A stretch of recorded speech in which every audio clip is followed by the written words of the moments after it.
வணக்கம் நண்பர்களே, நான் உங்கள் ராகவன். இனி நம்ம பார்க்க போகிறோம் மகிழ மரம். இதோ பாருங்கள்,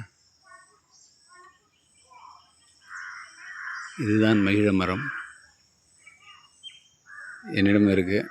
ஒரு 2 மரங்கள் இருக்குது. நல்ல அடர்த்தியான இலைகளை கொண்டது, அடர்த்தியான நல்ல நிழலை தரக்கூடியது.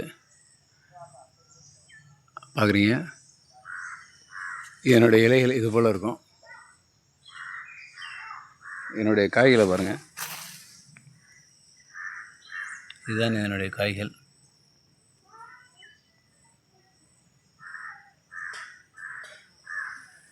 அதுபோல் பார்த்திங்கன்னா இதனுடைய பூக்கள் பாருங்கள், இதுபோல் நல்லா அழகாக இருக்கும்.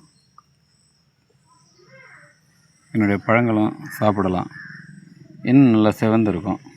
இப்போ சாப்பிட்டிங்கன்னா ஒரு மாதிரி விளாம்பழம் எப்படி சாப்பிடும்போது நாக்கை பின்னுமோ அதுபோல் இருக்கும். நல்லா பழுத்த பிறகு, சிவந்த பிறகு நீங்கள் இதை சாப்பிடணும். உங்கள் வீட்டிற்கு அருகில் இடம் இருந்தால், வாய்ப்பு இருந்தால், இது போன்ற ஒரு நல்ல மரத்தை நட்டு நீங்களும் பயனடையலாம். நன்றி, வணக்கம்.